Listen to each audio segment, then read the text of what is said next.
Hi friends, welcome back to our channel hello SR kitchen. ఈరోజు మన special వచ్చేసి స్పైసీగా, టేస్టీగా, క్రిస్పీగా మిల్ మేకర్ మంచూరియా హోటల్ స్టైల్లో ఇంట్లోనే ఈజీగా ఎంతో రుచిగా ఎలా చేయాలో మనం ఈ వీడియోలో చూసేద్దాం. ఒక్కసారి చేసుకొని తిన్నానంటే జీవితంలో మర్చిపోరు, మళ్ళీ మళ్ళీ చేయాలనిపిస్తుంది. ఎలా చేయాలో మనం చూసేద్దాం. ముందుగా మనం ఈ సోయాని ఉడకబెట్టుకోవడానికి ఒక 3 నుంచి 4 గ్లాసు వాటర్ అయితే తీసుకున్నాను. 4 గ్లాస్ వాటర్కి ఒక స్పూను ఉప్పు వేసుకోవాలి. ఇలా ఉప్పు వేసుకొని నీళ్లు బాగా వేడైన తర్వాత ఒక 2 కప్పుల మిల్ మేకర్ వేసుకోవాలి. ఈ మిల్ మేకర్ వేసి ఒక 2 నుంచి 3 నిమిషాలు మీడియం ఫ్లేమ్ మీద ఉడకబెట్టుకోవాలి. ఈ మిల్ మేకర్ని ఎక్కువసేపు ఉడకబెడితే ఇవి మెత్తగా అయిపోతాయి. అందువల్ల 2 లేదా 3 నిమిషాలు మాత్రమే ఉడకబెట్టుకోవాలి. ఇలా కలుపుకుంటూ మనం ఉడకబెట్టుకుందాం. చూడండి, మనకి మిల్ మేకర్ అనేది ఉడికిపోయాయి. 2 నిమిషాల తర్వాత మనం తీసేసి ఇలా హోల్స్ ఉన్న గిన్నెలోకి వేసుకోవాలి. ఇలా మొత్తం వేసుకొని చల్లగా ఉన్న వాటర్లోకి వేసుకొని ఒకసారి కడిగేసి ఇందులో ఉన్న వాటర్ని మొత్తం పిండేయాలి. ఇలా లోపల ఉన్న వాటర్ మొత్తం పిండేసి ఒక గిన్నెలో అయితే వేసుకుందాం.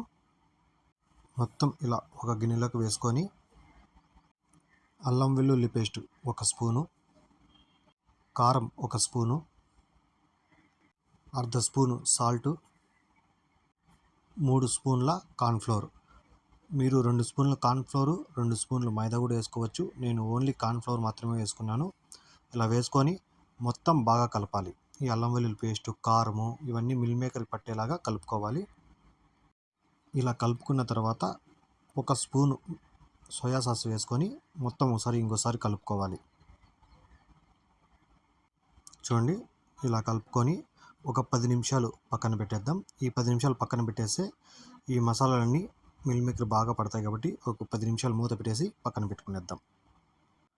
10 నిమిషాల తర్వాత డీప్ ఫ్రైకి సరిపోయేంత ఆయిల్ వేసుకొని, ఆయిల్ వేడైన తర్వాత ఒక్కొక్క మిల్ మేకర్ని తీసుకొని వేసుకోవాలి. మొత్తం ఒకసారి వేస్తే మొత్తం అతుక్కుంటాయి కాబట్టి ఒక్కొక్కటి విడివిడిగా వేసుకోవాలి. ఇవి వేసేటప్పుడు మనం స్టవ్ని మీడియం ఫ్లేమ్లో పెట్టి వేసుకుందాం.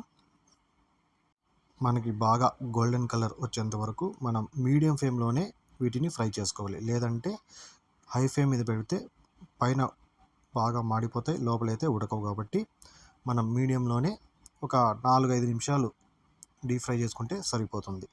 ఇలా బాగా క్రిస్పీగా వచ్చేంత వరకు డీప్ ఫ్రై చేసుకొని పక్కన పెట్టుకుందాం. మొత్తం ఇలా ఇంకోసారి కాని వేసుకొని మిగిలినవి వేసుకొని మొత్తం ఒకసారి ఇలా పక్కన పెట్టుకుందాం. తర్వాత ఇంకో కడాయి తీసుకొని ఒక 3 స్పూన్ల ఆయిల్ వేసుకొని, ఆయిల్ వేడైన తర్వాత 1 స్పూను అల్లం వెల్లుల్లి పేస్ట్ వేసి ఇందులో పచ్చివాసన పోయేంత వరకు ఫ్రై చేసుకుందాం. ఇందులో పచ్చివాసన పోయిన తర్వాత ఒక 4 పచ్చిమిరపకాయలని ఇలా నిలువ కట్ చేసి వేసుకోవాలి. అలాగే ఒక మీడియం సైజ్ ఉల్లిపాయని ఇలా చిన్న చిన్న ముక్కలుగా కట్ చేసి వేసుకొని కొద్దిగా దోరగా ఫ్రై చేసుకోవాలి. చూడండి, ఇలా ఫ్రై అయితే సరిపోతుంది. తర్వాత అర్ధ స్పూను మిరియాల పొడి, కొద్దిగా సాల్ట్, అర్ధ స్పూను కారం, ఒక 3 నుంచి 4 స్పూన్లు tomato sauce, 1 spoon soya sauce, అర్ధ స్పూను వెనిగర్, 1 లేదా 1.5 స్పూను చిల్లీ సాస్. ఇవన్నీ వేసి ఒకసారి బాగా కలుపుకోవాలి. ఇవి కలిపేటప్పుడు స్టవ్ అనేది మీడియం ఫ్లేమ్లోనే ఉండాలి. మీడియం ఫ్లేమ్లో పెట్టుకొని మొత్తం బాగా కలుపుకోవాలి. ఇవి కొద్దిగా చిక్కగా అయ్యేటప్పుడు 1 స్పూను కార్న్ఫ్లోర్ వాటర్ వేసుకోవాలి. 1 స్పూన్ కార్న్ఫ్లోర్ వేసి కొద్దిగా వాటర్ వేసి కలుపుకొని ఈ సాసెస్లోకి వేసుకోవాలి. ఇలా వేయడం వల్ల ఈ సాసెలు బాగా చిక్కబడి మంచి టేస్ట్గా ఉంటాయి. ఇలా కలుపుకొని ఇవి కొద్దిగా చిక్కగా అయిన తర్వాత అందులో మిల్ మేకర్ని వేసుకోవాలి. ఈ మిల్ మేకర్ వేసేటప్పుడు స్టవ్ అనేది హై ఫ్లేమ్ మీద పెట్టాలి. హై ఫ్లేమ్ మీద పెట్టి ఇలా కలుపుకుంటూనే మన ఈ సాసెస్ ఈ మిల్ మేకర్కి పట్టేలాగా బాగా కలుపుకోవాలి.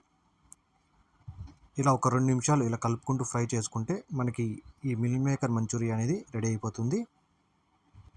చూసారు కదా, చాలా ఈజీగా ఎలా చేసామో, మంచి టేస్ట్గా అయితే ఉంటుంది. ఒకసారి మీరు ట్రై చేయండి. లాస్ట్లో స్టవ్ ఆఫ్ చేసి పైన కొద్దిగా కొత్తిమీర జల్లుకోండి. అంతే, మనకి మిల్ మేకర్ మంచూరియా రెడీ అయిపోయింది. ఈ వీడియో కానీ మీకు నచ్చితే ఒక లైక్ చేయండి, అలాగే నా ఛానల్ని సబ్స్క్రైబ్ చేసుకోండి. Thank you.